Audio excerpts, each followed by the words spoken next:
So hey anime fans, the series name is What If Naruto Got Harem with Invincible, so let's start the series. Profits seem to be climbing, good, though I may need some new contenders for the arena soon, can't have the fights getting stale, she muttered to herself as she pushed up her glasses with her middle finger. Then, a message marked "Urgent" appeared on the screen as the female figure in a sleek crimson dress with dark red lenses sat in a darkened office, tapping away on a computer as a series of numbers appeared across the screen. She raised an eyebrow and clicked to view its contents, her eyes sweeping over the words until they widened, then narrowing in curiosity before shining brightly. Her face was beaming as a smirk appeared as she crossed her arms under her bust, suggesting that things would soon become interesting. For the time being, though, it was time to keep a long-standing promise she had made. The morning after, Konoha. As Naruto Uzumaki walked idly down the street, staring into space, he muttered, "Damn it, I really hate the academy, every day it's the same thing, I go there, I pretend to listen to Iruka's boring lectures, get the crap kicked out of me by Sasuke in class spars, ask Iruka for extra training. Then he gives the 'can't give special treatment' speech like an asshole, rinse and repeat, day after day." However, he was supposed to be the dead last, and his jerk teachers refused to help him or point out his mistakes. The blonde's thoughts were interrupted when he heard a low rumble of an engine, and he turned to see a long, black car that he recognized as a limousine. In the elemental nations, cars were uncommon and typically only belonged to the wealthy or foreigners, but in either case, limousines were the most common, or at least the easiest to identify, in the countries. "Naruto Uzumaki?" she asked, more as a statement than a question because she addressed him by name, causing him to nod stiffly. The car slowed down until it matched his pace, causing the boy to stop in his tracks and wonder if he was simply in the way or if it was following him. His question was answered when a door seemed to open itself, revealing the form of a beautiful woman, the blush creeping across his face as she seemed to be eyeing him up and down. She said in a seductive voice, "My name is Roulette, on your way to the academy, are you? Allow me to give you a small ride, we have a lot to talk about," crossing her legs to offer the lad a better view of them and waving her finger in a "come here" motion. Goddamned puberty. He had to shake his head fiercely to get out of his daze as the blonde's hormone-filled body regarded her figure subconsciously. "Sorry, but my friend Enko warned me against going anywhere with strangers," he finally said after taking a long breath. When she calmly said, "Good advice from a good friend, but we're not stangers, we're family godson," he raised an eyebrow, but a tiny smile appeared on his face. If she was offended by his admiration of her, she surely didn't show it. He crossed his arms and said, "Oh yeah, the whole 'I'm your family' shtick, nice try, but I was already fooled once by that one, you're gonna have to try a little bit harder to convince me," before the woman named Roulette smiled even more broadly, a haughty expression developing as a casino poker chip appeared between her fingers almost magically. She asked him, almost playfully, "You a gambler?" and he looked at her bewildered. She laughed to herself as she went on, "Here's how I see it. You can either play it safe and keep walking towards your school and continue living a meaningless life fighting against the biased and superstitious nature of your village folk, or you can take a small gamble with me, and learn what I have to offer, which may turn your whole world, upside down and inside out. Care to play?" He pondered her words for a few moments before deciding it would be best to take a chance and then determine whether or not she was telling the truth. He sighed slightly and got into the limousine, the door closing behind him as he sat down across from her. The limousine then proceeded to drive slowly and deliberately down the street. As she said, "Good choice, I respect the spirit of a gambler and a fighter, allow me to reintroduce myself as Roulette, businesswoman and your godmother, handpicked by my old business partner and close personal friend, Kushina Uzumaki, your mother." A proud expression crossed the spectacled woman's face.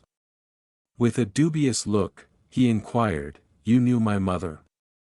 "So I got my surname from her, huh?" He wondered whether she was attempting to pull his chain. "Naturally, let me give you the rundown. Your mother was from a clan called the Uzumakis, who had their own island nation and village called Yuzu. Yuzu was on its way to becoming the sixth major nation, but it was destroyed when a coalition of several villages sought to destroy it and then pillage it for its resources and treasures.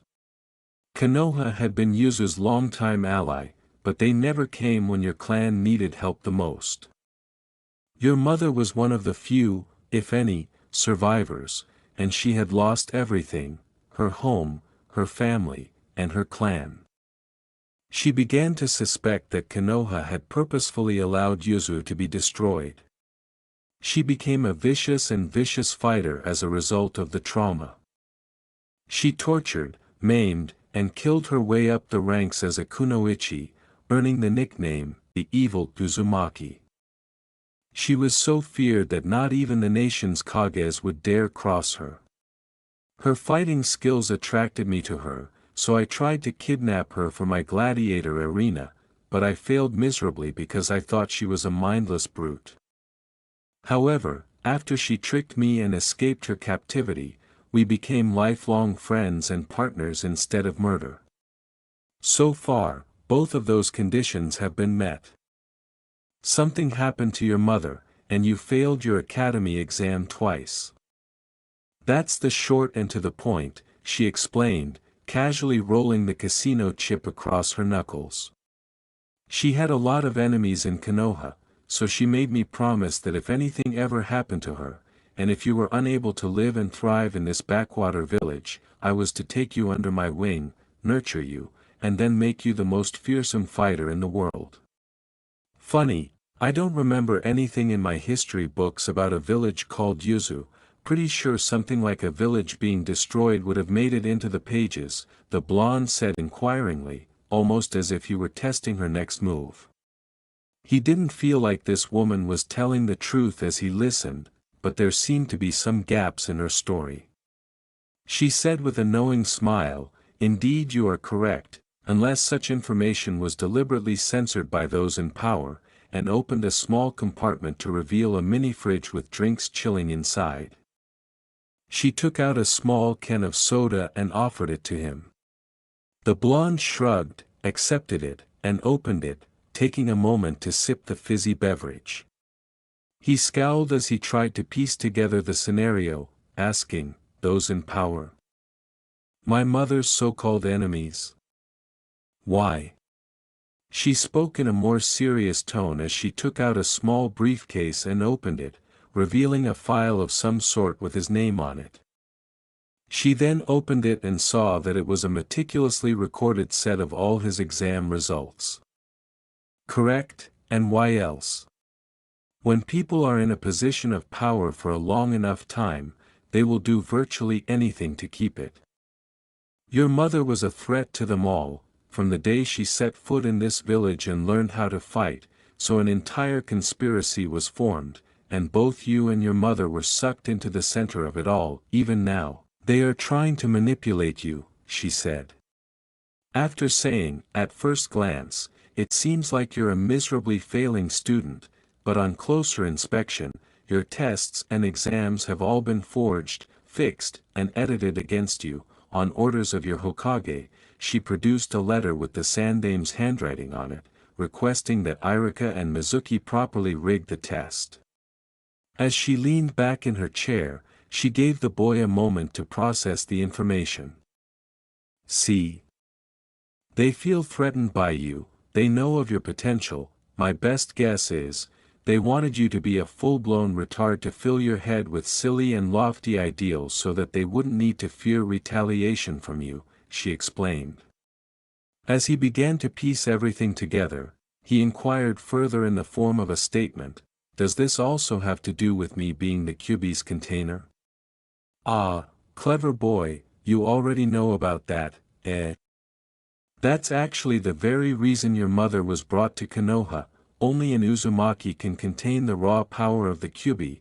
This made her, and by extension you, all the more dangerous, she said while pouring herself a glass of spirits. He frowned slightly and said, "It wasn't too difficult to figure out that I was born on October 10th, the night of the Kyuubi attack.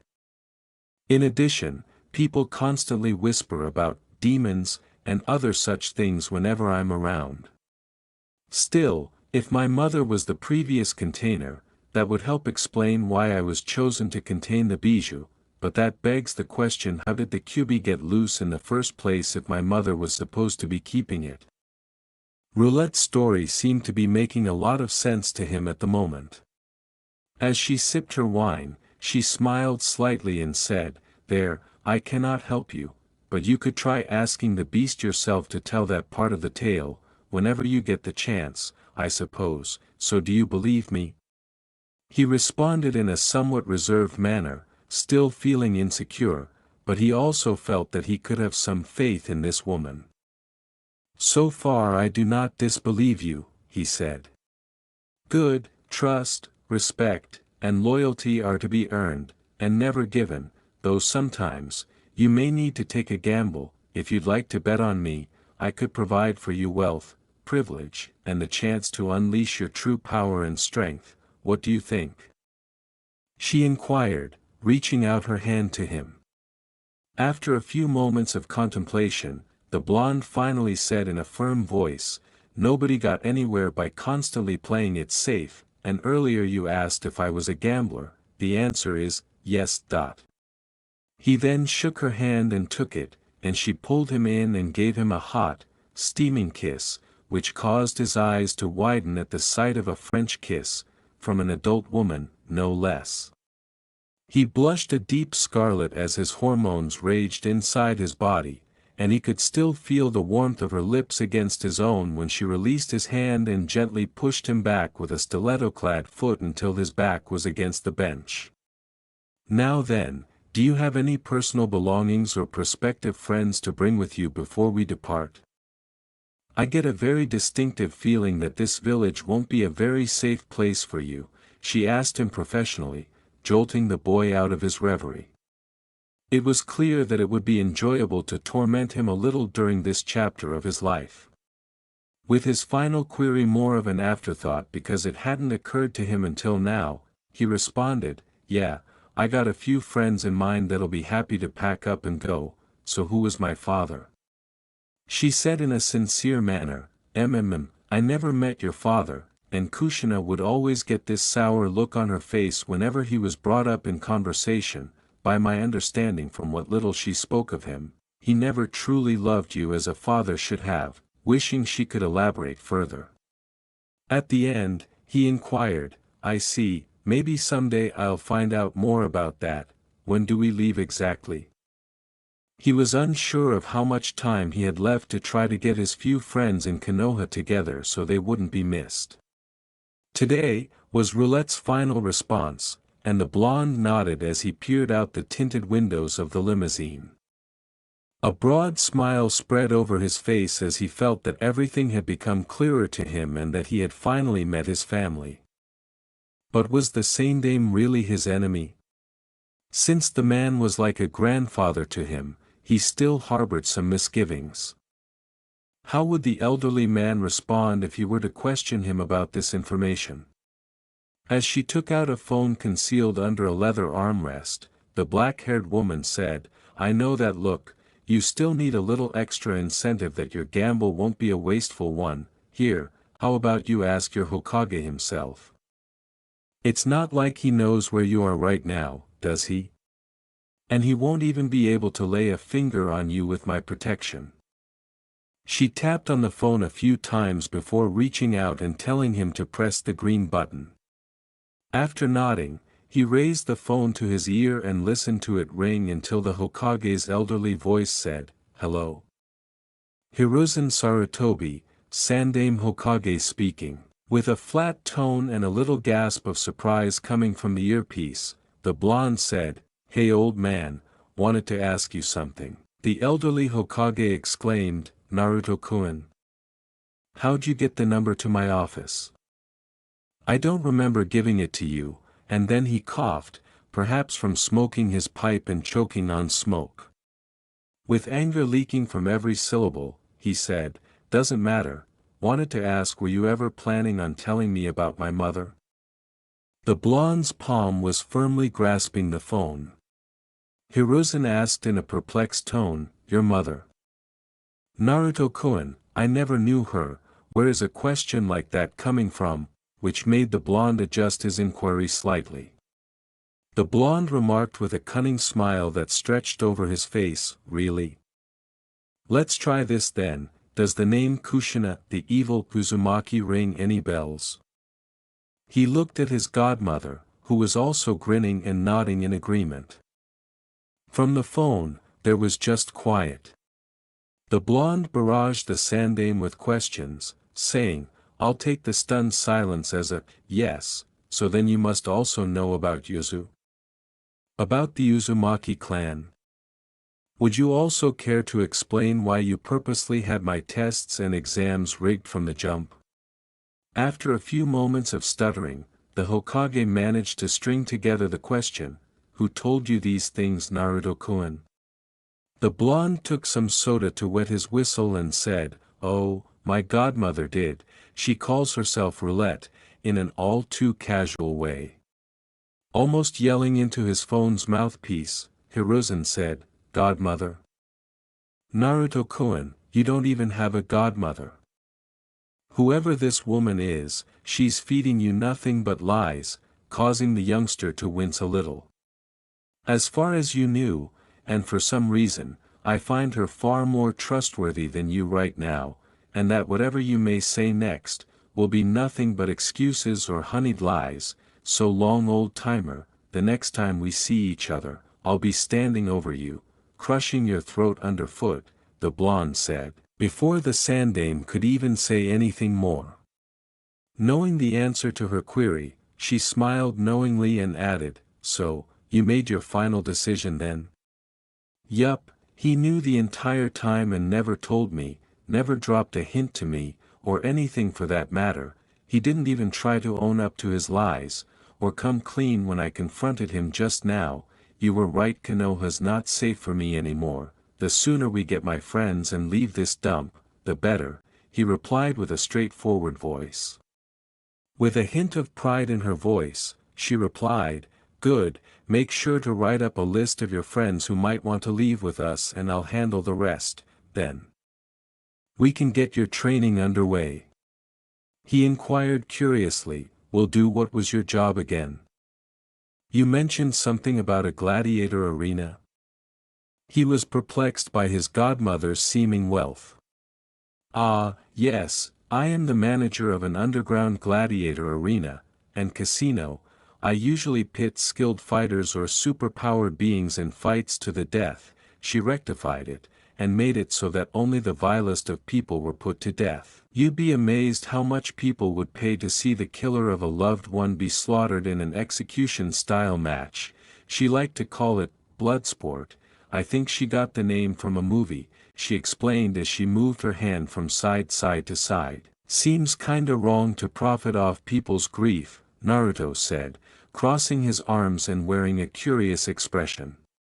Maybe a bit, but money's money, and if it brings the family some real closure, then what does it matter?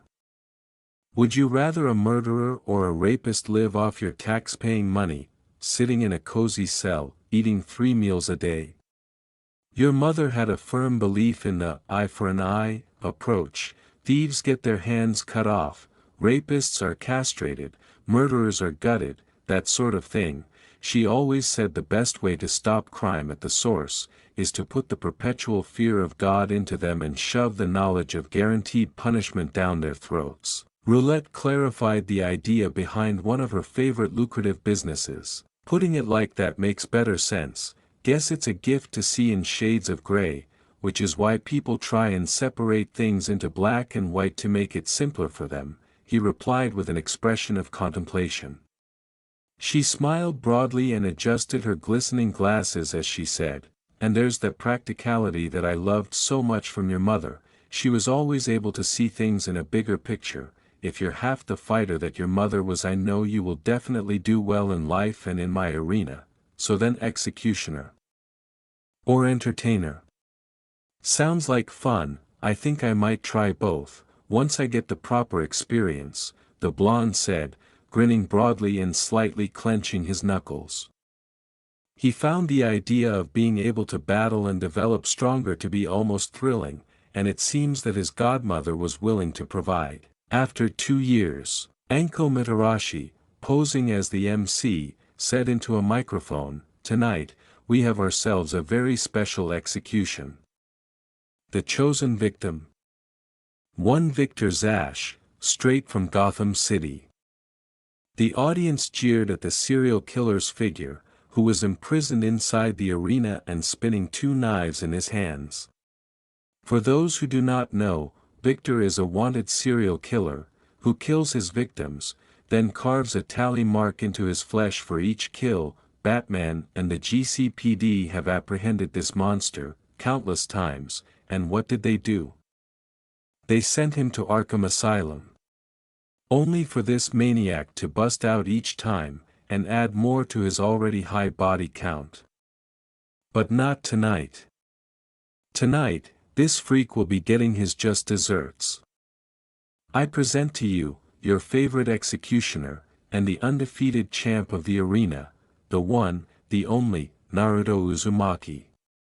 Anko announced, causing a spotlight to appear showing the form of Naruto himself. Despite his youth, he was already 6 feet 2 inches and wore a crimson trench coat with black jeans and combat boots. He had a tattoo of the Japanese kanji for wrath across his chest and wore no shirt underneath it, exposing his chiseled abs and chest to the world. With a maniacal grin, Zash jumped forward with his knives ready, already positioned for the blonde's vital spots.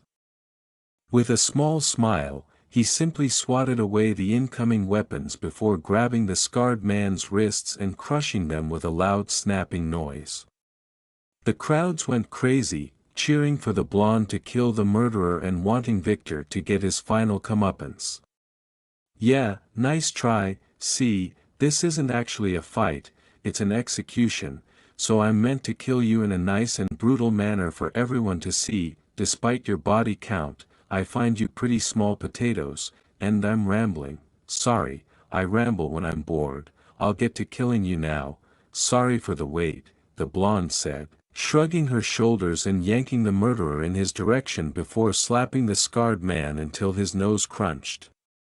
However, before Victor could hit the ground, the blonde had his hands around the murderer's head and started to apply pressure. Zash tried to push the blonde's hands away with his forearms, but it didn't work because the blonde's grip wouldn't let go, and then there were sounds of bones crunching, and the serial killer started to scream in agony. Blood started to drip from his tear ducts, nostrils, and ears, and the crimson liquid that was dripping turned into a huge gush.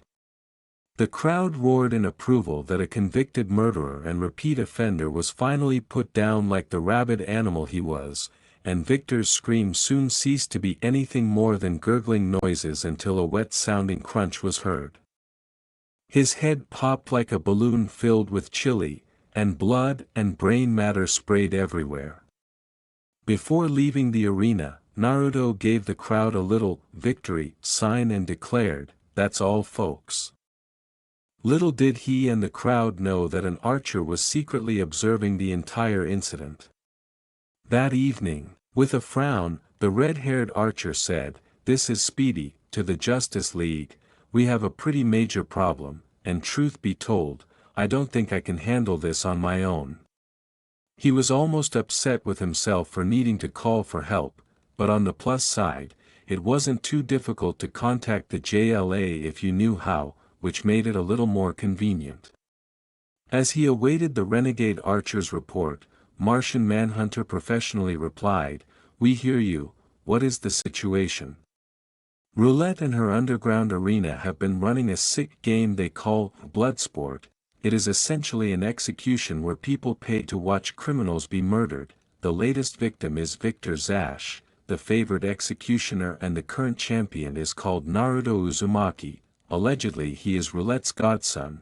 I asked the patrons about him, and they all say the same things, that he's the crowd favorite and is completely unbeatable. After careful observation, I have confirmed that he has strength above the average human norm, and he is a skilled martial artist, but I haven't been able to determine his full range of skills yet, revealing what he had learned, though it was difficult to maintain his cover after watching a killing spree. Manhunter nodded and said, "Understood, we shall dispatch the team for a covert operation. Stand by until they arrive at your coordinates." The archer sighed slightly and chose to kill time by inspecting his arrows to make sure they wouldn't break down when he needed them most. Luckily, he didn't have to wait long for the Kitty JLA to arrive. The only newcomer he recognized was Batgirl. "That was pretty quick. The JLA got you twiddling your thumbs in your clubhouse. And what's with the new faces?" Speedy asked, sneering slightly at the sight of 3 new females. He recognized Aqualad, Robin, Kid Flash, Miss Martian, Superboy, and Artemis, but there were also some new ones, an orange-skinned female and a cloaked girl with pale gray skin. Aqualad spoke in a serious tone, feeling that it was their duty to stop this cruel practice. "Speedy, meet Starfire and Raven, our newest members. The JLA already gave us your report. Good thing you found out about this. I never would imagine people would pay for that kind of thing," he said. The term "bloodsport" has become increasingly appropriate. With a slightly dejected expression, Starfire said, "I am new to your Earth, but the revenge seems to be a powerful motivation among all species, regardless of who they are or where they come from." The others all nodded in agreement. "All right, we shall infiltrate covertly as patrons, then from there, we'll coordinate and plan out an assault to apprehend Roulette and this Naruto person. Robin, Batgirl, Artemis and Speedy will take point since they'll stand out the least in the crowd. Miss Martian, you try to scout around and figure out the patrols of their security and the positioning of their cameras and points of interest. The rest of us will keep to the shadows until you all find a decent opening for us to strike." Any objections? Aqualad spoke with a leader's voice and received the silent consent of the others. They would have to enter and devise a more thorough plan now that the infiltration strategy was established, but one question remained above all others. What was this Naruto Uzumaki really capable of? They had fought worse, right? He was a mystery and an unknown factor that none of them knew anything about. The office of Roulette. As he listened to the exchange between Speedy and the JLA, Naruto said, "Intercepted transmission, huh?" It appeared that the archer's communicator wasn't really secure, a rookie error on his part. His godmother's confident smirk turned into a full smile. Information was extremely valuable, sometimes worth more than gold or diamonds, and they now knew that someone would be arriving to disrupt their operations. With a slightly excited tone, Roulette said, "I was hoping to wait a little while longer, but that's okay. I doubt that the League will be sending any big-timers like Superman, Batman, and the like." She was already figuring out how much money her godson would make from fighting the so-called heroes. "Yup, at least I'll be able to get a decent warm-up. Guess this means that a line's about to be drawn in the sand. Now we'll have to see who's going to fire the first shot. In either case, we'll be going to war with the Justice League. Then, we have an old score to settle with Konoha," Naruto said with a yawn as he, with a tiny but assured smile, she adjusted her glasses and said, "Don't worry, I know that you can throw down with the best of them." Best part? Not a single one of them will see your power coming, not even Batman, the contingency plan for everything guy, will be able to pin you down if he can't find a strategy against you. Knowing that his godmother would want to attract more customers, Naruto questioned, "Assuming I give him the chance, this is gonna be something special. I take it that it'll be broadcast live across the world. She said, naturally, but this serves both our purposes. A live broadcast will satiate my greed, and you will be able to tear the JLA a new one, win-win, with a cruel joy that Naruto appeared to share with a cunning smirk. His opponents would soon arrive, so he might as well attempt to decompress in the interim. You know, Roulette, I kinda need to unwind a bit after crushing a sociopath's head like a watermelon, he said, removing his trench coat to reveal his toned body. Roulette sighed as she unzipped the back of her dress, allowing it to fall and pool around her ankles. She then threw away her stiletto heels, leaving her only with her signature snake tattoo, crimson silk fingerless gloves, and her spectacles.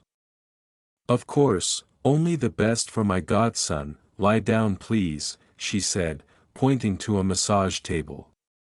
Her godson nodded in understanding and lay on it face down.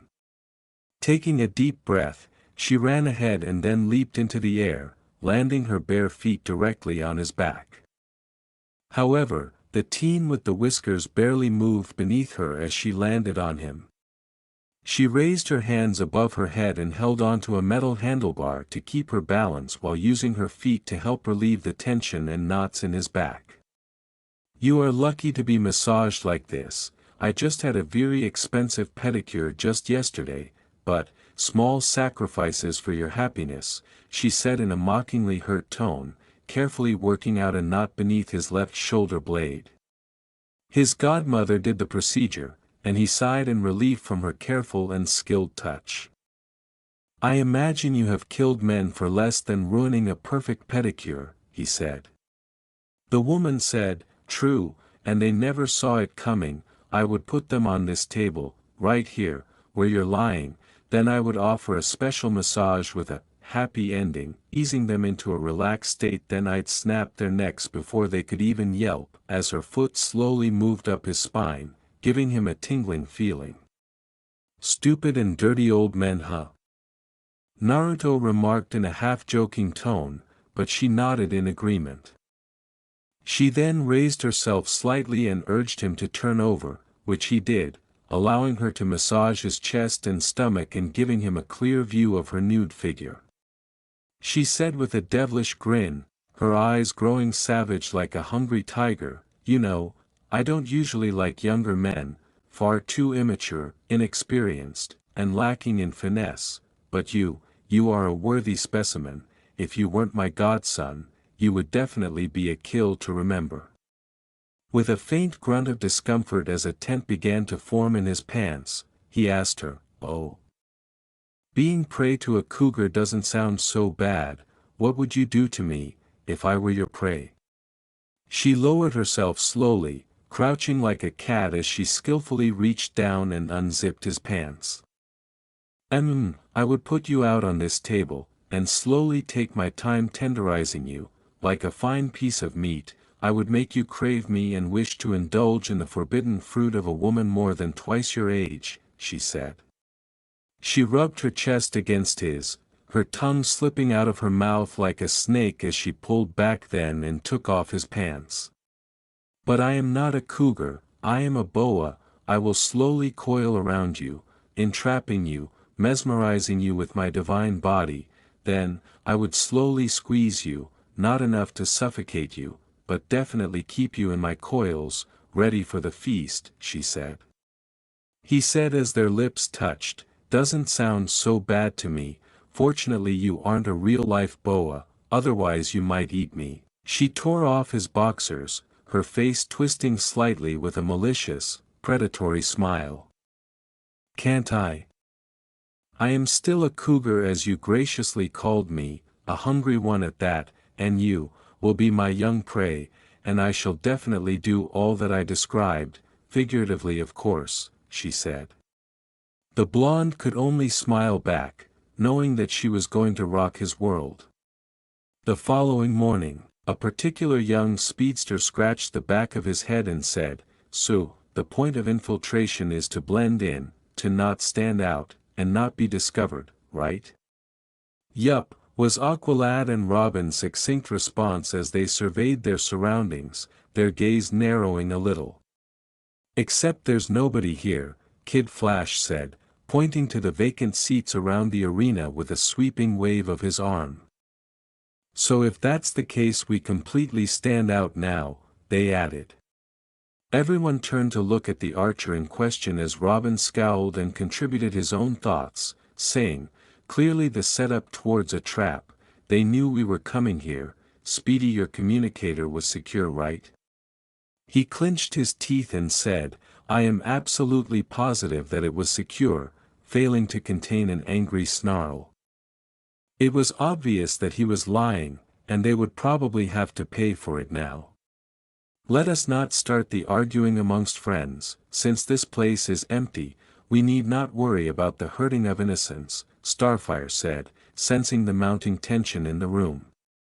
Her cheerfulness and innocence helped ease some of the tension, and some of her more serious teammates reluctantly nodded in agreement. "Sense anyone nearby?" There could be guards waiting for an ambush, the Atlantean sighed, speaking to both his Martian teammate and the recently arrived empath Raven. Both shook their heads in response, saying that there were no indications of anyone hiding. Of course, that only applies to guards of an organic nature. Luckily, Robin and Batgirl had both used their scanners for a brief moment to look for any indications of machinery, but they were also unsuccessful. It was extremely rare that no one was in the area, not even a robot or a drone. Suddenly, Superboy's ears pricked up when he heard what sounded like wheels coming from the arena.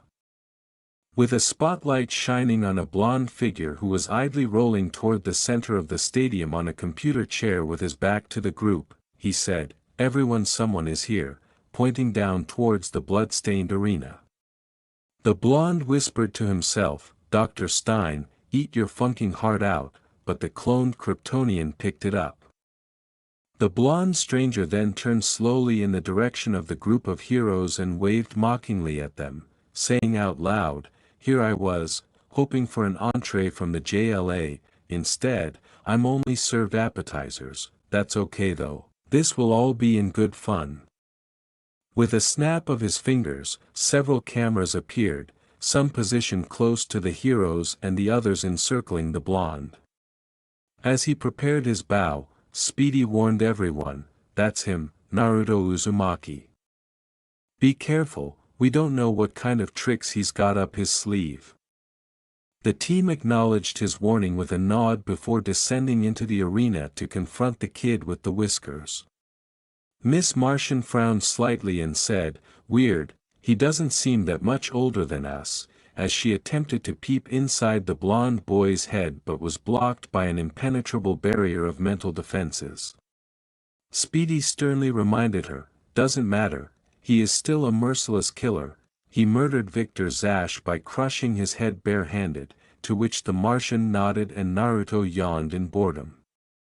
Naruto shrugged and grinned as the cameras rolled, his encounter with these heroes being televised live throughout the world, with the exception of the elemental nations. He didn't want anyone back home to know how strong he'd become. "Sure I did, what's your point?" "Victor was a serial killer, if anything, I think I did a public service," he said. Robin glared at the Jinchuriki, as though he wanted to set it on fire with just his eyes, and questioned, "You call murdering someone for money public service?" "Hey, I provide a service. If people want to pay me and my godmother to snuff out a sociopath like Zash, then that's their choice. At the very least, they'll be sleeping like little babies since old Victor is now 6 feet under and won't be preying on anybody else." "What was your solution, Robin, old boy?" "Sticking Victor in Arkham Asylum, putting him out of sight and mind until he breaks out again and kills more people. How's that worked out for you, or any other member of your rogues gallery?" Naruto asked with a bored yawn. "Flip Wonder the Bird." The Jinchuriki stood up and kicked his chair to the side, muttering, "Well, I wasn't really planning on starting this fight, but since your JLA would rather sacrifice innocent lives to maintain that whole holier-than-thou no-killing code, I guess it's my job to set you people straight, and make you choke on a big nasty pill called reality. So who wants to throw down first? You can come at me all at once, or one at a time, makes no difference to me. As he rubbed the back of his head, Naruto said, "Let's see, how many of you are there?" 10 of you. Sheesh, this might take a little too long, guess I'll speed things up a bit. Then, with a smirk, he whispered, "Conqueror's Haki," and suddenly, the team felt an overwhelming aura that seemed to be trying to crush them. Miss Martian and Raven, who were both telepaths and empaths, promptly fell victim to it, followed by Batgirl and Artemis. There, that's better, to be honest, I don't like to fight women all that much unless they're total bitches, then it's much more bearable to beat them down a peg. Now then, who's first, gents? The blonde asked mockingly, although he could almost swear that his godmother was laughing at him for his preferential treatment from her own office. This left only the male half of the team standing, sweating profusely and appearing to have momentarily lost the ability to breathe properly, as evidenced by their heaving chests. Kid Flash zipped across the arena floor at full speed without waiting for a strategy before tackling the Jinchuriki. Naruto simply raised his leg and kicked forward, making a loud snapping sound as the speedster fell to the ground, his kneecap shattered, causing his leg to form a V shape as he screamed in agony. The cloned Kryptonian's eyes were blazing red as he said, "If you can catch a speedster, the easiest way to shut them down is to break their funking legs," raising his leg up once more to break the boy's second leg. Superboy then charged him with full force and body slammed him. With an inky black aura surrounding his fist, the blonde yelled, "Armament," as it struck Superboy's jaw, sending the other heroes flying a few feet away in a shockwave. The Kryptonian was then blown back by the blonde's fist, crashing into a wall and knocking him out while blood trickled from the corner of his mouth. Naruto yawned and remarked, "Faye, for someone meant to be a knockoff of the Man of Steel, this guy sure has a glass jaw." He was clearly bored with these heroes, whom he views as little more than rookies. He was interrupted when he grabbed an arrow out of the air and threw it aside before it burst in a bright light that blinded him. Naruto rubbed his eyes and muttered, "Funking flashbangs," but then he felt the other three heroes bullrushing him. "Ah, the perks of Haki, call me an overpowered bastard," he said, laughing as he raised his hands. One hand caught Robin's incoming kick, and the other had Aqualad by the throat. With a flick of his wrist, he twisted the boy Wonder's leg, making a loud snapping sound, and threw him aside. "You want to know one of several reasons as to why you can't beat me? Answer: you can't fight me with the intent of killing me. You heroes always hold yourselves back from going for the win, that's why you always struggle and get kicked around. Seriously, how many heroes does it take to just fight one guy?" Naruto asked, tossing Aqualad aside before the archer could reach for another arrow. He felt another arrow coming his way and used the Atlantean as a meat shield, causing the water dweller to scream in agony as the projectile exploded on his back. As if to add insult to injury, the blonde brought his knee up and smashed it against the archer's groin to finish him off, causing his legs to crumple beneath him like jelly as he sank to the floor in a blissful state of unconsciousness. Here's another good question: what's an archer's most valued tool? Answer: their fingers, the blonde said with a smirk as he squeezed down until Speedy's finger bones broke under the Jinchuriki's hold, his mouth letting out a soundless scream as he barely managed to stay conscious. Laughing, the Jinchuriki raised his middle finger toward the cameras and said, "This the best you can do, Justice League? You really think that your brand of justice can fix the world? I'll give you one warning, leave me and my godmother Roulette to our business, if you send any of your heroes to shut us down, I'll fight them all and capture them myself for my own private collection, and remember, there is a difference between helping the mentally ill and unstable, and snuffing out pure evil. TTFN, ta-ta for now. I'll be keeping these junior heroes as collateral, see ya around, and next time try sending one of your big timers, I love a challenge. The cameras then cut off, leaving the Justice League incensed and furious as well as the inquisitive people of Earth wondering, what if Naruto was correct? What if the justice of the JLA was doing no good? Whatever the response, both Roulette and Naruto would benefit. Cells designed to control even metahumans and other super-powered beings are located within the darkest areas of Roulette's facilities. These cells were all recently upgraded by LexCorp and Cadmus. At the moment, the heroes were sitting in darkness in the solitary confinement cells, unable to tell the time, much less how much time had passed. Since food hadn't arrived in a while, their bellies were growling for food, and they were too tired to sleep. Why couldn't they fall asleep? If one of the junior heroes begins to fall into a beautiful sleep, a set of speakers within their cell clicks on and begins playing loud, heavy metal music to wake them up. The blonde moaned softly as he worked out a tiny knot at the base of her neck with his thumbs. In another room, Roulette sat with her godson, who was naked, while the latter massaged her shoulders.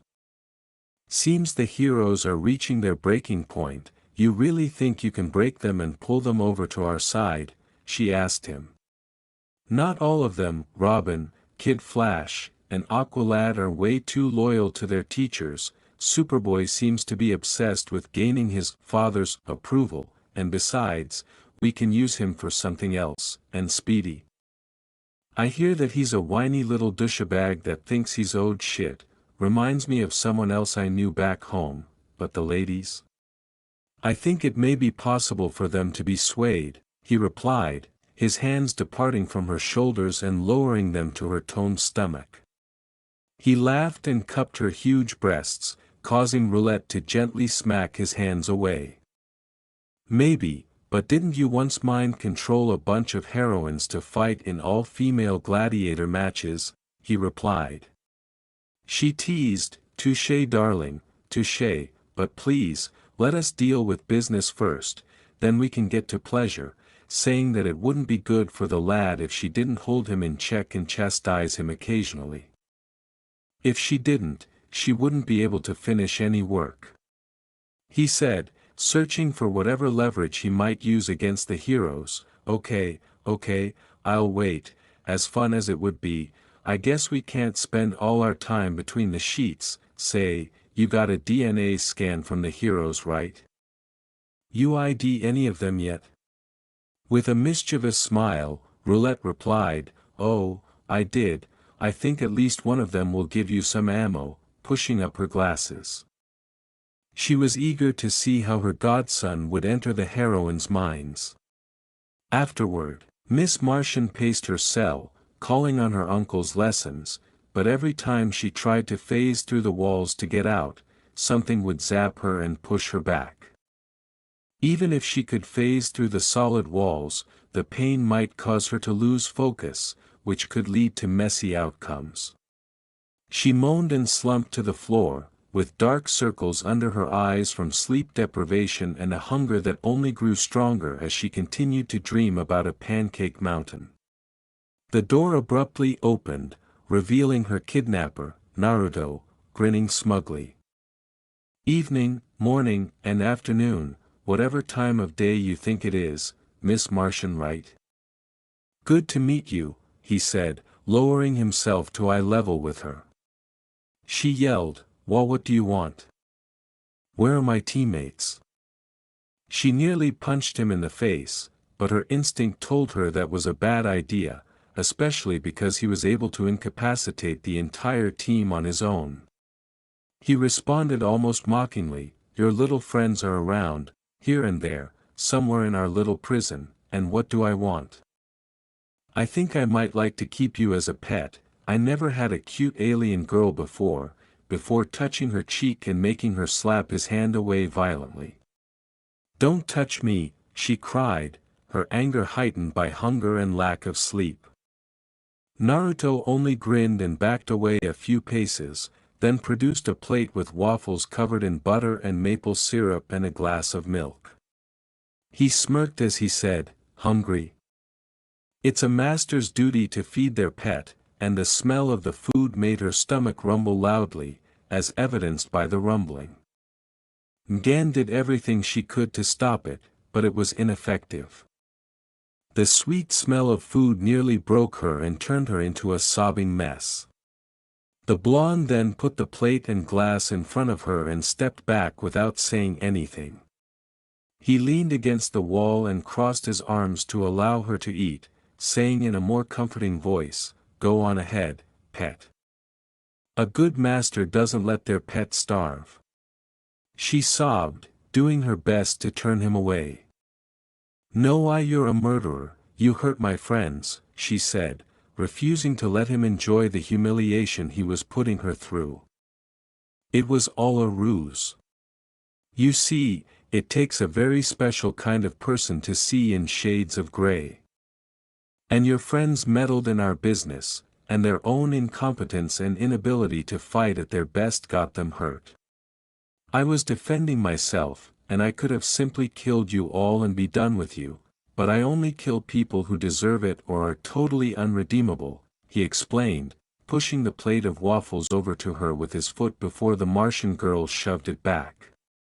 "Call me whatever you want, I stopped caring ages ago," he said, adding that he no longer cared. After lowering his mental defenses and letting Ngan enter his mind, he said, "Now you're just being difficult, maybe, just maybe you should get to know me a bit better. How about you take a look-see inside my head? See for yourself what makes me tick." She looked around for a short while before discovering his depressing and lonely childhood, and she could see and feel every memory he had, which soon overwhelmed her. She attempted to remove her mental probe, but it was stuck in a vice grip and would not leave his thoughts. "Not yet, Miss Martian, you still need to get to know me, you gotta see the entire movie," he said aloud, pulling her back into his memories and making her experience his entire childhood, the adult's contemptuous words, his disappointment and rage during his academy days, everything. Miss Martian screamed, tears running down her cheeks, "Please.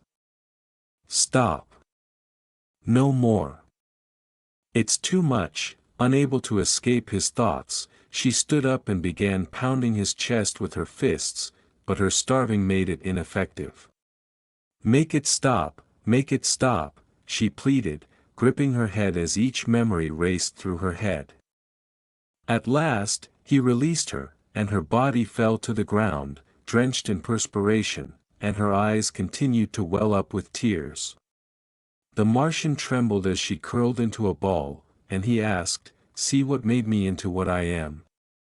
My village and its people molded me and shaped me, roulette tempered me and made me into something better, something that wouldn't ever be powerless ever again, and I use my strength to punish the worst types of scum humanity has to offer. Understand me better now?" When the door closed behind him, Gen dragged herself over to the plate of food, doing her best not to gobble it up like an animal. "I'll take that as a yes, do eat up before you waffles get cold. I hate for food to go to waste, and I can't let my cute pet go hungry. Be seeing you around, Miss Martian," he said before leaving with a quick and tender kiss on her forehead. Now that she had a greater appreciation for having food, she jumped a little when she heard something clink behind her. Looking over her shoulder, she saw a collar with a blank name tag on it. Her tears fell off her face and into the syrup, and she sniffled a little while thinking, how can anyone allow a child to suffer like that? She finally took a bite of the crisp waffles and abruptly moaned in an almost lewd manner as she chewed, the waffle nearly melting in her mouth as she chewed.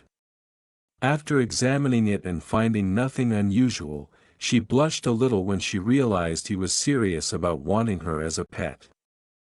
She threw the collar in the corner and returned her focus to her food, gorging herself on some milk, but she wondered if it would really be that horrible to be his pet. With a little whine, she took the collar back and put it around her neck, allowing the clasps to click together and the tag to jingle a little. Perhaps if she wore it and won his approval, he would give her more delicious food. A good master feeds his pet. He wasn't a bad person, he was just given a terrible hand in life. His godmother gave him a way out of his misery. Perhaps this was his way of giving her a chance as well. The cell of Raven. Raven repeatedly repeated the mantra, Azarath Metrian Zinthos, as she sank deeply into meditation.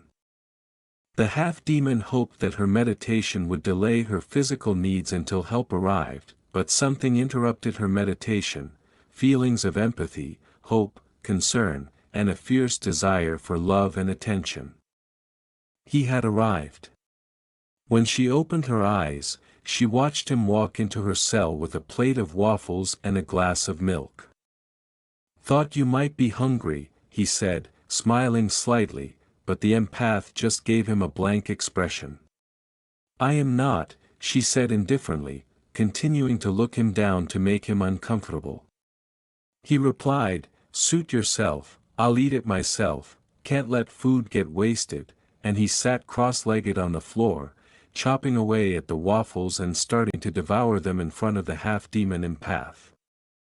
She knew he was only attempting to torment her with food, but it wouldn't work. When she sensed feelings of anger and aggression coming from him, no, not from him, but from inside of him, she tried to resume her meditation but stopped. She felt a deep well of power and realized that there was much more to him than she had initially thought. "You're not so different from me, are you?" she asked him, becoming somewhat interested. The pale-skinned sorceress gave him a stiff nod when he said, "Correct, takes one to know one, yeah. But mine doesn't run through my bloodstream, lucky me. I know some of your backstory, half-demon, mother was raped by dimension-conquering demon, all that jazz, right?"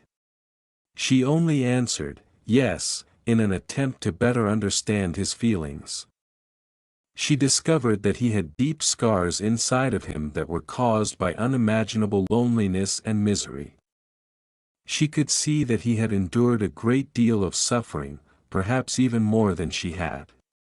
"You know, Raven, we shouldn't be enemies, we are kindred spirits, you and I. You suffered much like I did, all because of the circumstances of your birth, am I right? You were all alone, but unlike me, you were taught some control of your powers and were given a proper education. I never even had that, but I digress. You're a smart girl, I think. Do you really think that it is okay to sacrifice human lives, just to maintain some lofty no-killing code?"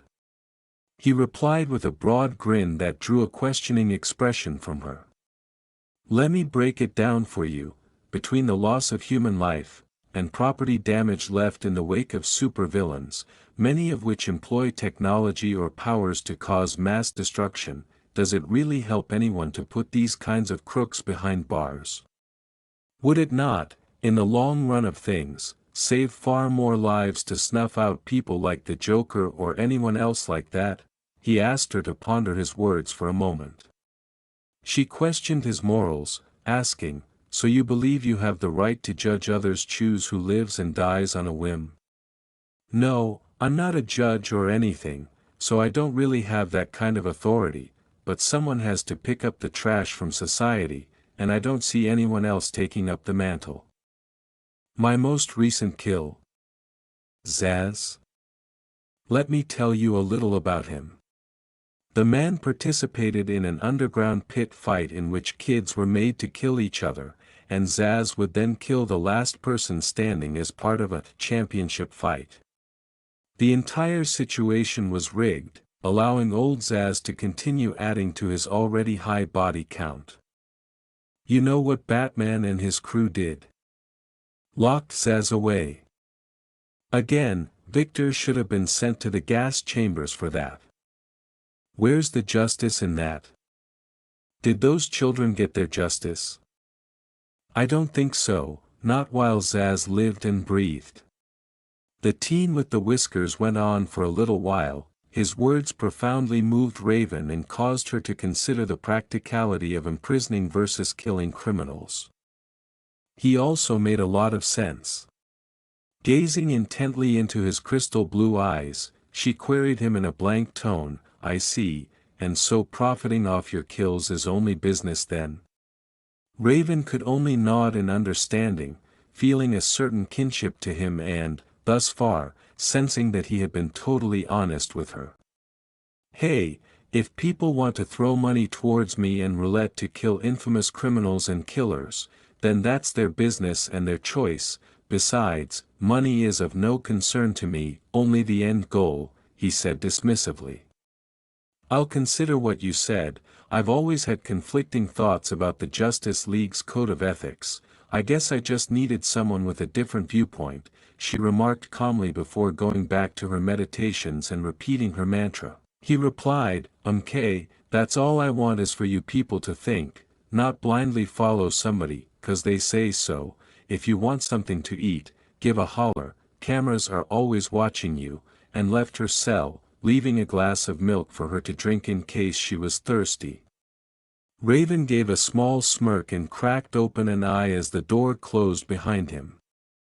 It appears that Naruto was quite the contradiction, and an interesting to say the least. The cell of Artemis. The blonde archer let out an angry groan as she walked the room, her teeth chattering a little, feeling as though her cell was an ice cube. Her suit was really made for cold environments, so she got goosebumps on her skin. How long had she been here? Hours? Days? It was hard to determine at the moment, and she had no way to communicate with her comrades. In fact, Gan's mental connection to the squad appears to have been severed in some way. As of right now, it appeared that her captor's plan was to wear her down by starvation and sleep deprivation, and this cold was also meant to keep her tense. It was clear that her captors had some experience with torture and interrogation, but it wouldn't be that simple to break her. Being the daughter of a villain had undoubtedly hardened her. A rush of warm air poured in through the door, and her captor, that Naruto person, came in with a glass of milk and a dish of waffles. So that was his game. The human body could survive for up to 3 weeks without food, so it was a nice attempt to starve her for a while before tempting her with food, but she wouldn't fall for it. The whiskered teen said cheerfully, feeding time, you're called Artemis, right? After the goddess herself? Fitting since she was an archer and huntress just as well, and held the plate of food in her hands. She smiled warmly at him before letting it fall to the ground and smash apart, creating a mess of broken shards and sticky syrup. With his arms crossed, Naruto asked her, a simple, no, would have worked, at least Raven had some manners, didn't you ever learn it's not good to waste food, but she refused to let any emotion deceive her. Naruto's joyful smile turned into a scornful frown as he looked down at the mess on the floor. He asked her, leaning closer as they looked into each other's eyes, stubborn type huh? Giving the old silent treatment. She then delivered a hard left hook towards his jaw, but he could sense it coming and leaned back, effectively avoiding her fist. She then ran for the door, but he grabbed her by her belt and threw her towards the wall, where her backside struck it hard and knocked the wind out of her. With an empty and humorless laugh, he said, spirited huh? That's okay, if you're going to play hard to get, then it just makes me want to play with you more, almost making fun of her for trying to run away. She shouted at him, go ahead, do whatever you want to me, I won't break, and then spat at him, causing a big pool of saliva to land on his cheek. He pulled a small device out of his pocket and asked her, now you're acting like a child, still, if you want to do this the hard way, I can play that game too. I guess you're anticipating me to torture you or something, but that'd be counterproductive. It'd only strengthen your resolve. But what if I add your teammates to the equation? She raised an eyebrow, feeling a little apprehensive, followed by some feedback from the speakers built into the walls, indicating that they had just been turned on. Artemis winced at the sound of the Jinchuriki's long, drawn-out scream coming from the speakers when she said, "Robin," and then pressed the button. The damn bastard was torturing her companions. She must remain strong and not give him any indications of weakness. As he pressed the button once more, Naruto questioned, "No? How about Aqualad?" Artemis simply tensed up and stood tall and firm like a statue, unflinching and unwilling to break. If she gave in, he would have more justification to torment her friends. For the time being, they just needed to hold on a little while longer. As he pressed the button again, the whiskered teenager said, "Nothing? Guess you don't feel all that strongly for your teammates then, or maybe you're hoping I'll get tired of this. What about Kid Flash then? Poor kid might not walk again if we keep applying pressure to his legs," which resulted in long, higher-pitched screaming and some gurgling sounds in between the screams. Artemis attempted to maintain her composure and poker face, but then something happened. A tear fell from her eye, revealing her weakness to her captor. "Seems we have a winner. Maybe I should turn the boy's legs into a nice crimson paste?" Naruto asked, pressing the button once more, and the scream started up again. Finally, the blonde archer broke down because she could no longer stand the sounds of her boyfriend's cries. Looking more like a scared schoolgirl than a seasoned vigilante heroine, she begged, "Stop. Stop. Stop hurting him. I'll do anything you want. Just stop whatever it is you're doing to him." She reluctantly tore off and threw away her clothes, leaving her just in her mask and underwear, but Naruto didn't seem content with this. "Much better, now strip," the kid with the whiskers said, brandishing the small gadget menacingly, seemingly daring her to disobey. "I said, strip," he ordered much harsher. When she realized he meant everything, the blood drained from her face. Seeing no other option, she unhooked her bra and pulled down her panties, trying to cover her breasts and crotch as best she could with her hands and arms. She felt so vulnerable and exposed at the moment, but she had to keep Wally safe. He told her again, down on all fours, and she dropped slowly to the ground, putting her hands in front of her as she grudgingly obeyed. At this point, her position resembled that of a dog. He said in a chilly tone, "You just had to make this harder than it needed to be. I was trying to be nice, but it seems you'd rather behave like some kind of animal than as a civilized human being.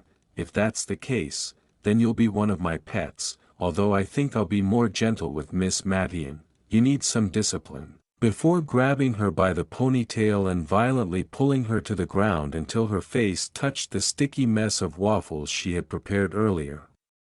"Eat doggy, clean up the mess you made," he said, holding her head firmly in place. She had never felt so ashamed and degraded in her life, being reduced to the level of an animal, but she was powerless to stop as long as Wally was in danger, so she started chewing on the syrupy waffles, eventually finishing them all and leaving behind a sticky puddle of syrup where they had been. To be honest, she felt a little sick after being force-fed the meal, probably due to the mix of emotions she was experiencing. Naruto then took out a dog collar and placed it around her neck, making the clasps click together to identify her as a pet.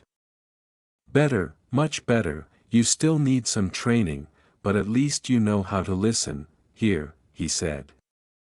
She didn't fight him, how could she? "You know what's funny? I think you wanted to be owned by someone, deep down, you needed someone to take control of you, you just didn't know how to say it really, why else would you become my dog so readily? He asked her mockingly as he smirked and laughed in her face. He then licked it off his fingertip after tracing a finger across her lips to pick up some traces of syrup. She gazed up at him with teary eyes and shouted, "That's bull, you forced me into this, all because you are torturing Kid Flash and the others. You can lie to yourself, but not to me. It wasn't until after you believed that Kid Flash was being tortured did you crack, and here's the truly hilarious bit aside from the broken leg I gave him during our skirmish, he isn't in any additional pain, much less being tortured, none of them were tortured, this little gizmo in my hand. It's just a pager, and the screams were all pre-recorded, face it genius, deep down, you want to be a pet and to be owned by somebody, I'll leave you alone to let that sink in for a spell, ciao, oh, and one more thing, a pet doesn't need clothes, unless it's for accessory purposes. Naruto explained with a shark-like grin as he left her cell taking her suit with him, giggling under his shocked by her predicament. Oh my god, what have I done? Artemis whimpered as she pulled her knees to her chest and huddled into a corner, sobbing uncontrollably. She realized that she had just been duped, and even worse, that she had allowed it. She could have resisted, refused, or done anything else, but she had obeyed him despite the false blackmail. He was right, and she must have wanted this. The cell of Batgirl. Batgirl sat on the side of her cot, swinging her legs lazily and sighing as she rested her head in her open palms, waiting for either a chance to escape or for help to arrive. Locked up in a dark cell. Check, no gadgets or tech. Check, no means of communication or way to send an SOS. Double check, nothing new so far, pretty sure I have been in way worse situations, she muttered to herself. When a male voice said, "Yeah, but none of those involved me, or the knowledge of your secret identity, Barbara Gordon," it was Naruto, who had seemingly materialized out of nowhere with a plate of waffles and a glass of milk.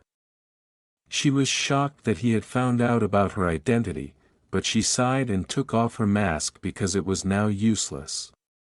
As she crossed her arms beneath her bust, she asked him, "Okay, you got me, you did a DNA check and then did a cross-check with medical records, didn't you?" She was already trying to figure out how he had found out who she was. Naruto offered her the lunch, but she gave it a suspicious look. Smart girl, yup, that's right, lemme guess, overprotective dad didn't want you joining the police, so you went behind his back and became one of Batman's partners, huh? He questioned. She tried to gently decline the meal in case it was drugged, but the blonde shrugged and started eating it himself instead, which made her swallow dryly and mentally punish herself for refusing food. "No thanks, not really hungry right now, and yeah, that's the gist of it," she said. Barbara cocked an eyebrow at the blonde's casual statement. "Okay, short and sweet origin story then, neat, your dad he's been a cop for years, yeah. I'm sure he's been in a crap ton of bad situations where he had to do whatever it took to live and make it back home to you." Wondering what point he was attempting to make, she asked him, "What are you getting at?" Naruto explained bluntly and without holding back, leaving Batgirl in a stunned silence. "You really need me to spell it out for you then? You really that naive? Fine then, your dad has had to kill crooks to save himself and save others from death, and as police commissioner, he needs to make hard choices to keep the other officers and civilians safe, and you and your Bat family just make it harder for him," he said. "When's the last time he came home with a smile and a swagger? When is the last time you two had a home-cooked family meal together? All you and your friends do, is chuck crooks back into jail, and in the end, they break out again and cause more havoc, putting the police and your dad in mortal danger since they are always on the front lines, how long will it be until your old man gets shot dead by Two-Face? Poisoned by Joker? You really want to gamble with your daddy's life just to uphold some unrealistic code of self-righteous justice? How careless and selfish can you be? He asked her heatedly, grilling her on the spot. Like a fish out of water, she was unable to speak and could only open and close it. Was that true? She had only ever considered battling villains and putting them in jail. Her time with Batman was one of her finest memories, but she had never considered the toll it was taking on her father or the other police officers who put their lives in danger to protect Gotham. In a spiteful tone, the Jinchuriki muttered, "Bon appetit," and threw her a newspaper that contained obituaries for police officers who had died. A newspaper clipping that showed her father being taken in an ambulance with the headline, "Daring Raid," was then thrust into her hands as well. A courageous commissioner was hurt while halting an illicit arms trade. With her heart twitching into a knot, she moaned beneath her breath and held the clipping to her chest. "Daddy?" Naruto asked in a more compassionate tone. "How much longer, Barbara? How much longer till your dad meets his end? Are you really making Gotham, or anywhere else, any safer?" She flinched when he put a hand on her shoulder, but she didn't resist. "Don't waste it on a frivolous code of self-righteous ethics," Naruto said gently, before kissing her on the cheek and leaving her to think. "You still have your father. I never once got to experience what it meant to have family until but a short time ago," he said.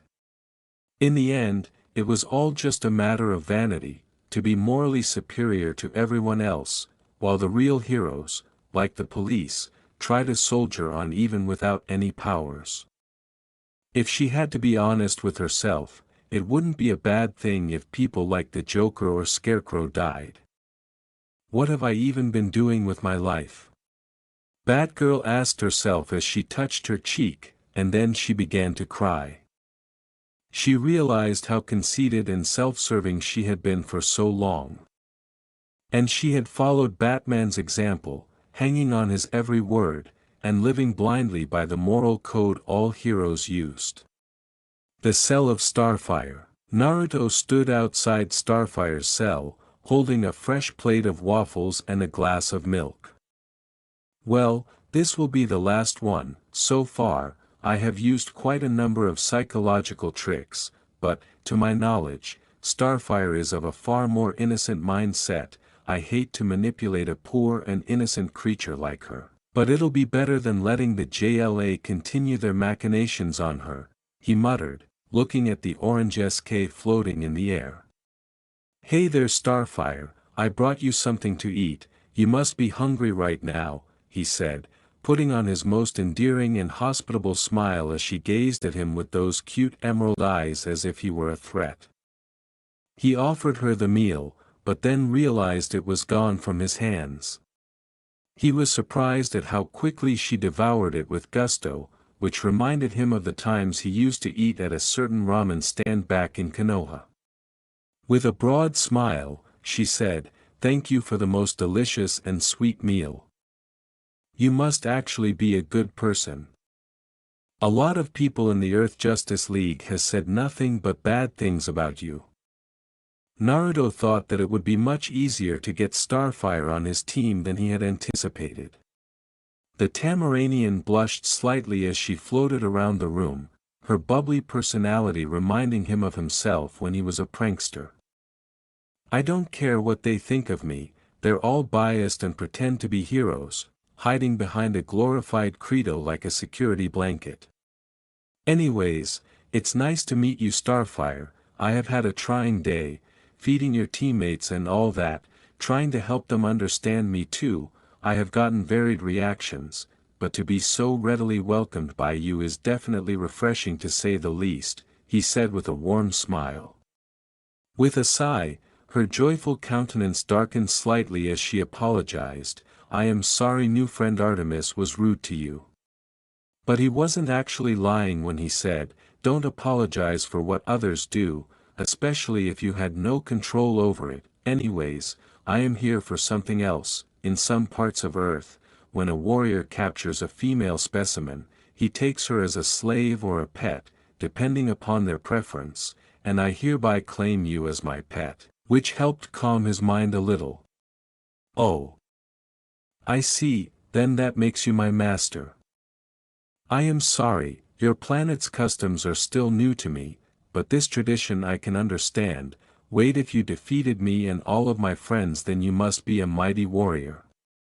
Does that mean you have lots of female slaves taken from your conquests, all at the ready to be your mates so you may sire strong children to continue your bloodline? She asked him directly with an exuberant gaze. Yes, master. I shall be the best pet you could ever want.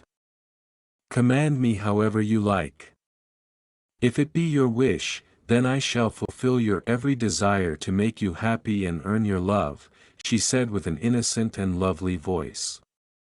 The orange-skinned girl nodded when he said, Wow, that was easy. Well, my first order is that here in mine and my godmother's base, you are to be completely naked at all times save for this collar, or if I wish, dress in something to fit my tastes. Whenever you're outside the base to do my bidding, you are permitted to wear your own clothes again, but the collar stays on.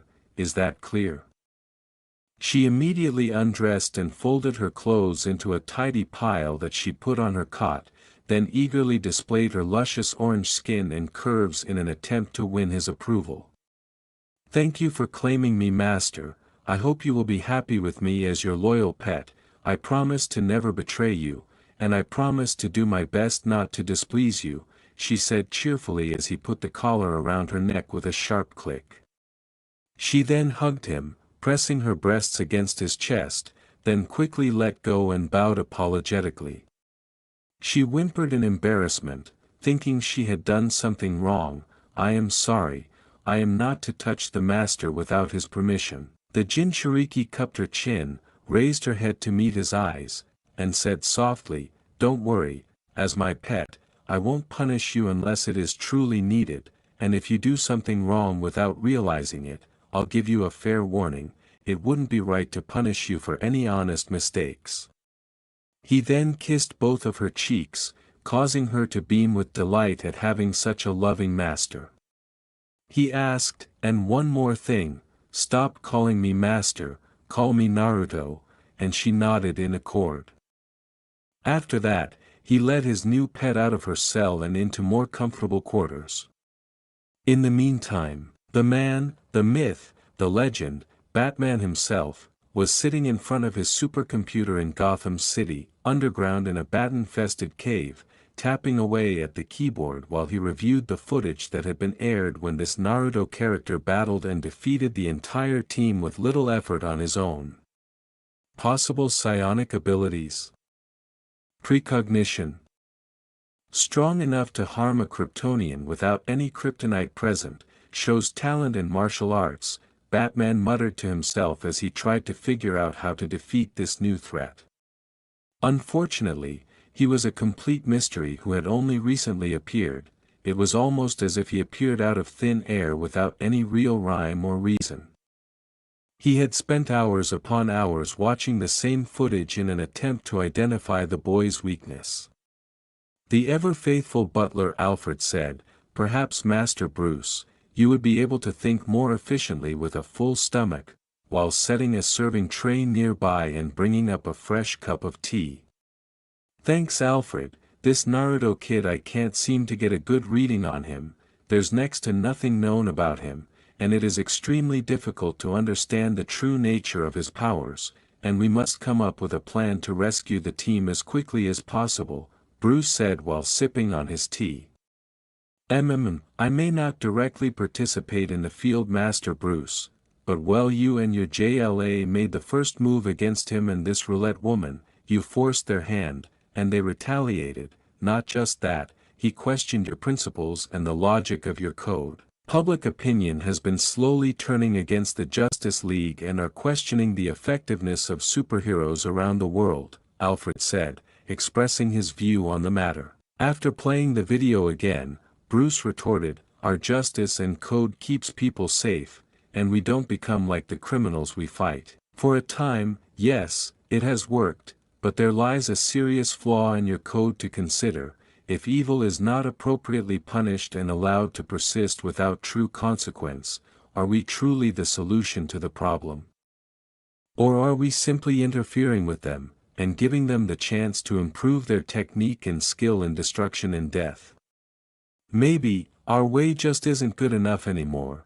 People felt like men such as Victor Zash were not getting the punishment they deserved, so they turned to Roulette and this Naruto person to do what we refused to, the trustworthy butler said with a voice that was sadness at the outcome of the situation but also the reasoning behind it all. Batman sighed and said, "What do you suggest we do, Alfred?" in the hopes that the insight of his closest friend and ally would be helpful. In an attempt to talk his charge out of taking a self-destructive action, Alfred said, "Discretion is the better part of valor in times like these, Master Bruce. We played with fire and were severely burned. We should not make that mistake a second time. Perhaps the best solution would be to swallow our pride and negotiate." Bruce said, his expression contorted at the thought, negotiate with them? As soon as a phone line started ringing, Bruce said, "No, you're right, the ball is in their court right now. I'll make the call. Hopefully, we can settle the score with them after we rescue the team." He then tapped a few keys on the Bat computer until someone answered, which prompted Batman to say, "Roulette. This is Batman speaking, let's talk."